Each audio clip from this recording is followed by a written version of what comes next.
Ciao a tutti e benvenuti nel nuovo studio, che poi è quello vecchio, solo che ho applicato dei pannelli fonoassorbenti e cambiato qualcosina qui e là per farlo risultare più bello in video, o almeno spero.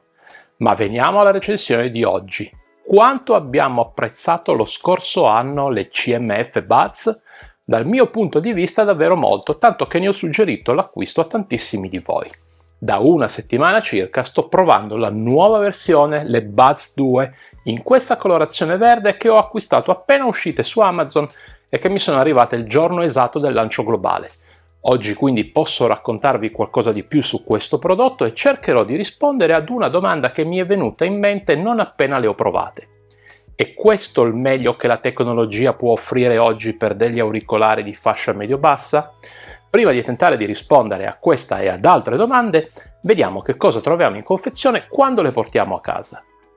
La confezione è piccola e compatta come da tradizione CMF e all'interno troviamo la custodia con gli auricolari che vedremo più in dettaglio a brevissimo, un manualetto che da un lato è la guida rapida mentre dall'altro contiene tutte le informazioni circa la sicurezza e la garanzia. Da notare che il manuale non comprende la lingua italiana, che comunque non è una grossa perdita visto che si limita a dare 2 informazioni in croce e rimanda tutto all'app per smartphone, e infine 2 ulteriori paia di gommini taglia S ed L in tinta con la colorazione scelta. Manca il cavo USB-C per la ricarica che dovrete già avere a vostra disposizione o acquistare a parte. Ricordate le Buds 2 Pro? Ecco, queste sono in sostanza identiche tranne per la rotella, che in questo caso è trasparente mentre nell'altra variante era grigio opaco. Le dimensioni sono le stesse di 5,3 x 5,3 x 2,3 cm e un peso complessivo di 50 grammi, quasi 5 grammi in meno della variante Pro 2. Altre differenze sono le grafiche sulla custodia. Qui abbiamo la scritta CMF by Nutting, mentre sulle varianti precedenti avevamo i 3 cerchietti del logo CMF. Sul lato frontale abbiamo il LED bianco ad indicare i vari stati e sul lato destro troviamo la porta USB-C per la ricarica.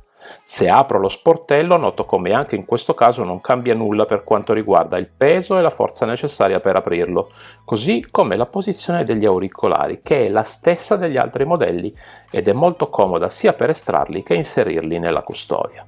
Cambia invece la scritta all'interno, che ora riporta il modello, in questo caso Buds 2. Rimane la presenza del pulsante di accoppiamento nell'angolo inferiore destro. La rotella, ahimè, è invece solo di veduta e non ha alcuna funzione utile. Non è smart e lo si capisce dal fatto che girandola si vedono i 2 fori attraverso i quali attaccare un cordino per legarle al polso. Come sapete, CMF ha rilasciato 3 prodotti, queste Buds 2, le Buds 2A ancora più economiche e le Buds 2 Plus, di poco più costose, ma nessuna ha funzioni smart per la rotellina, funzioni che rimangono solo sulla variante Pro. La ricarica wireless non è supportata, ma hanno il sensore di effetto Hall, pertanto gli auricolari si connetteranno automaticamente pochi istanti dopo aver aperto lo sportellino e sono anche multipoint. La costruzione è molto buona e il tutto trasmette una buona sensazione di solidità. Solo la cerniera, come la versione precedente, essendo decentrata, se forzata tende un po' a far flettere il coperchio. Nulla di particolarmente grave, ma hanno mantenuto lo stesso difetto e non si sono preoccupati di porvi rimedio. Le plastiche interne sono prevalentemente opache, anche la parte interna del coperchio che riporta le varie certificazioni, ma non l'incavo della capsula auricolare che invece è lucido. Gli auricolari, come dicevo prima, sono messi nella posizione corretta, sdraiati e guardano verso l'esterno, così l'estrazione è molto semplice anche per chi ha le mani grandi e anche portarli all'orecchio è facile e non bisognerà fare movimenti strani. Per una migliore operatività vi consiglio di tenere la custodia leggermente in obliquo così da facilitare la presa del sinistro. Anche l'auricolare ha di fatto le stesse forme delle precedenti varianti che abbiamo già visto sul canale e lo stesso identico peso di 4,5 grammi. Anche in questo caso abbiamo delle forme abbastanza nette, con il bastoncino di media lunghezza e più squadrato, mentre la capsula è a goccia allungata. L'auricolare è per metà lucido e per metà opaco. È lucida la capsula e tutto il lato rivolto verso l'interno, mentre è opaco il bastoncino o comunque tutta l'area rivolta verso l'esterno. L'unico elemento del bastoncino ad essere lucido è l'area touch, che oltre ad essere appunto lucida è anche leggermente in rilievo, così che a tocco risulta semplice individuarla.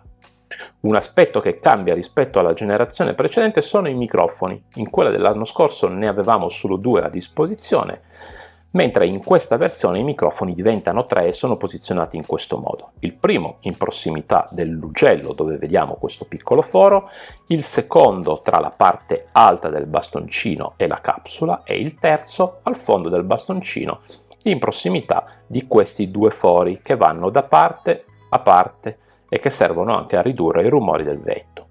Infine il gommino, che come abbiamo visto prima è in tinta con l'auricolare, dà una prima protezione contro polvere e sporco e poi l'ugello che ha una ritina in tessuto di colore nero come seconda protezione. Queste Buds 2 sono infine multipoint e dotate di Google Fast Pair per una connessione rapida con lo smartphone. Come vi ho anticipato prima, hanno un peso di 4,5 grammi che li pone nella media delle in-ear che vanno dai 4 agli oltre 5 grammi. In quest'ultimo anno abbiamo infatti assistito ad un leggero incremento dei pesi, per cui quello che fino all'anno scorso consideravo un peso medio-alto, i 4,5 grammi appunto, oggi lo devo classificare come medio-basso. Ad ogni modo questo peso si fa sempre percepire nell'orecchio, ma poiché le forme sono arrotondate e le plastiche sono piacevoli da tenere a contatto con la pelle, non risultano mai troppo ingombranti. La capsula è leggermente allungata e ha un pregio e un difetto. Il pregio è che si adatta con facilità alla maggior parte delle orecchie, il difetto è che in alcuni casi possono risultare un po' più ballerine rispetto ad altri modelli. Niente di particolarmente rilevante, ma comunque è bene segnalarvelo. Infine l'occlusione del canale auricolare, che anche per questa seconda versione è di medio livello. Se le indossiamo, senza ascoltare musica ovviamente, i suoni risulteranno leggermente ovattati ma comunque perfettamente distinguibili. Se ascoltiamo musica invece tanto dipenderà dal volume che impostiamo, ma qualche rumore riuscirà comunque a passare.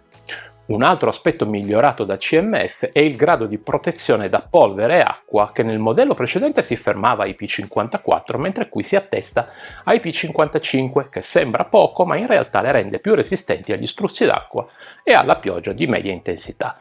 Grazie a questa caratteristica quindi le potete utilizzare anche per fare sport in palestra o all'aperto, ma in quest'ultimo caso ricordate di attivare la modalità trasparenza per capire che cosa accade intorno a voi.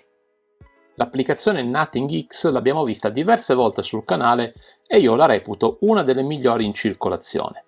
Troviamo tutto a portata di mano e nella schermata principale possiamo vedere lo stato di carica della custodia e degli auricolari. Scorrendo verso il basso abbiamo le opzioni di gestione della cancellazione del rumore, cui possiamo mantenerlo disabilitato, attivare la trasparenza o attivare la cancellazione del rumore che mette a disposizione 3 livelli principali, basso, medio e alto, più quello adattivo che quindi si adatta all'ambiente circostante. Abbiamo poi la possibilità di attivare l'audio spaziale e il livello di Ultra Bass, tecnologia di Nothing per enfatizzare i bassi tramite 5 diversi livelli. Le equalizzazioni poi sono 5 che vanno dal pop al rock fino al miglioramento delle voci. Ne abbiamo poi 2 particolari. La prima è quella che ci permette di personalizzarne una a nostro piacimento, mentre la seconda è quella Dirac Opteo. Tornando indietro dalle impostazioni del dispositivo possiamo gestire le opzioni secondarie quali la modalità a bassa latenza, l'attivazione o meno del sensore di rilevamento, gestire la doppia connessione, fare un test dei gommini o cercare gli auricolari se li abbiamo persi di vista. Infine, sempre tornando alla home, abbiamo le informazioni dove possiamo vedere i numeri di serie e cercare eventuali aggiornamenti del firmware. Venendo ai controlli si nota subito, finalmente, l'indicazione dei comandi anche per quanto riguarda le chiamate vocali, segno che mettere questa indicazione costa davvero poco e ogni volta mi domando come mai non venga riportata da tutti i produttori. In più notiamo l'assenza del tocco singolo e anche di questo ne sono molto felice, visto che dare tocchi involontari è molto semplice, per cui bene che questo comando non ci sia proprio. La configurazione di fabbrica comunque prevede per il doppio tocco di andare alla traccia successiva, per il triplo tocco a quella precedente, con il tocco prolungato di gestire la soppressione del rumore attivando tutti e tre gli stati, e per finire con il doppio tocco prolungato uno slot vuoto che potete eventualmente assegnare come meglio credete tra la gestione del volume o l'attivazione dell'assistente vocale. Quando ho provato le CMF Buds lo scorso anno ricordo di essere rimasto inizialmente perplesso circa le prestazioni audio. La modalità di racopteo mi aveva convinto solo dopo un po' di tempo perché aveva bisogno di ottimizzarsi in base al mio canale auricolare e poi all'ambiente circostante.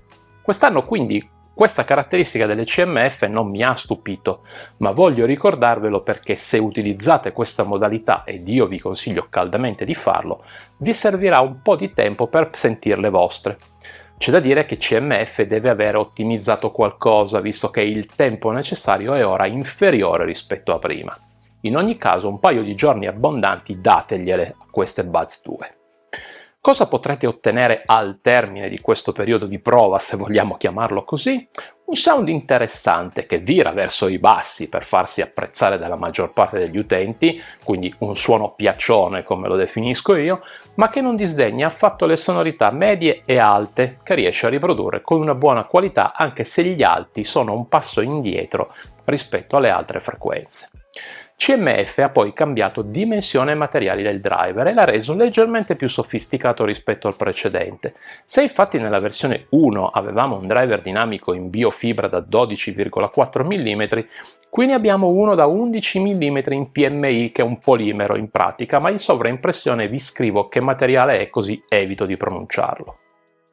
Insomma, per chi ascolta musica di vario genere e non ha altissime pretese, questi auricolari sono perfetti perché con una spesa contenuta riescono ad offrire prestazioni di buon livello. Le Redmi Buds 6 da questo punto di vista fanno leggermente meglio, per cui se siete interessati principalmente alla qualità sonora e siete indecisi tra le Buds 2 e le Redmi, andate sulle Redmi che hanno una marcia in più. Ad ogni modo, se le avete acquistate come me al day one o le avete già a disposizione o volete testarne le capacità, io vi consiglio l'ascolto del brano in sovraimpressione che vi farà capire meglio cosa vi ho appena descritto. Se volete poi, come sempre, fatemi sapere nei commenti che cosa ne pensate. Ascoltiamo ora la resa dei microfoni in due condizioni comuni per la maggior parte di noi. Indossate le cuffie se le avete a portata di mano. Prova di registrazione audio in ambiente domestico. Prova di registrazione audio in condizioni di traffico sostenuto. Prova di registrazione audio in condizioni di traffico sostenuto e ANC attivo. Da queste prove risulta evidente la più che buona qualità dei microfoni e degli algoritmi per la soppressione del rumore. Se in condizioni di silenzio la voce è chiara e morbida, in condizioni di traffico sostenuto il nostro interlocutore non farà alcuna fatica a comprenderci durante una conversazione. Notevole poi la soppressione del rumore fino a 48 decibel, sia nelle orecchie dove il rumore esterno viene attenuato ma senza eccessivo effetto sottovuoto, sia nella qualità della conversazione che anche in questo caso risulta gradevole, anche se qualche rumore passa ma rimane in secondo piano. Dove cambia in meglio rispetto alla generazione precedente è la durata dichiarata da Nothing per la singola ricarica, che ora arriva a 13 ore e mezza contro le 8 del passato. Questi dati dichiarati da Nothing si possono ottenere con la soppressione del rumore spenta e il codec AC.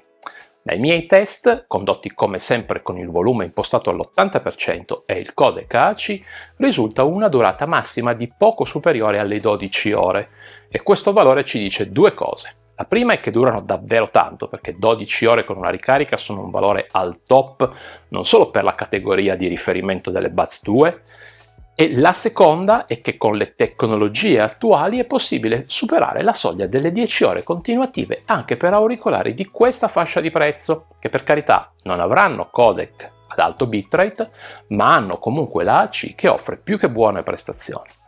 Se invece abilitiamo la soppressione del rumore possiamo arrivare alle 6 ore e mezza, quindi poco più della metà delle 12 ore riscontrate con il test di prima. Segnale questo che quando ci si mettono di mezzo i microfoni e gli algoritmi per la soppressione non possiamo andare più in là delle 6-7 ore, che sono comunque un ottimo risultato.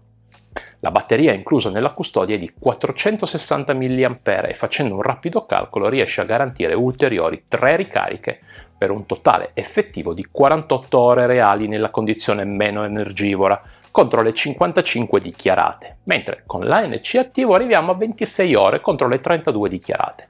Insomma, in ogni condizione facciamo tante ore e possiamo evitare di ricaricare troppo spesso. Non sono dotate di ricarica wireless, ma hanno invece la ricarica rapida parziale e arrivano addirittura a dichiarare che con 10 minuti si riescono ad ottenere 7 ore e mezza, a patto però di ricaricarle via cavo attraverso la custodia. E veniamo quindi alle conclusioni mentre vi mostro, come di consueto, un riepilogo delle caratteristiche principali e la mia personale pagella. Era questo l'aggiornamento che mi aspettavo da CMF per la seconda versione delle Buds? Sì e no. No, perché mi sarei aspettato qualche funzione smart tramite la rotella, anche qualcosa di minimale, che, fatemi dire, non è fondamentale per carità, ma avrebbe aiutato. Sì, invece, perché tranne le forme che andavano già bene prima, di fatto CMF ha aggiornato e migliorato tutto. Ha introdotto il terzo microfono e questo ha consentito di migliorare notevolmente la soppressione del rumore, ha migliorato il sound introducendo un driver leggermente più piccolo del precedente, ma più sofisticato e performante grazie ai materiali utilizzati, e infine ha migliorato la durata della batteria, che non è né facile e né tantomeno scontato. Ci troviamo quindi di fronte al massimo che è possibile raggiungere con le tecnologie a disposizione oggi. Per la fascia di prezzo nella quale sono inserite direi proprio di sì. Non ci sono difetti rilevabili e tutto quello che si poteva migliorare è stato migliorato. Oggi sono a tutti gli effetti un prodotto perfetto e se il vostro budget è intorno ai 50 euro non dovreste acquistarle al volo, dovreste già averle con voi mentre guardate questa recensione. A parte gli scherzi, se la giocano senza problemi con le Redmi Buds 6 di Xiaomi e per alcuni aspetti queste CMF sono addirittura meglio, quindi se siete in cerca di un nuovo paio di auricolari sapete dove guardare. Il costo, dicevo, anche quello è migliorato dalla versione precedente che di listino costava 39,99. Qui CMF l'ha alzato di circa 10 euro portandolo a 49,95, ma se potete aspettare un paio di settimane fatelo perché secondo me a breve scenderanno intorno ai 40. Bene, spero che questa recensione vi sia piaciuta, fatemi sapere nei commenti che cosa ne pensate e mi raccomando, iscrivetevi al canale se non lo avete ancora fatto e seguitemi su Telegram dove a breve potrete trovare questo sample in questa bellissima colorazione verde in super offerta.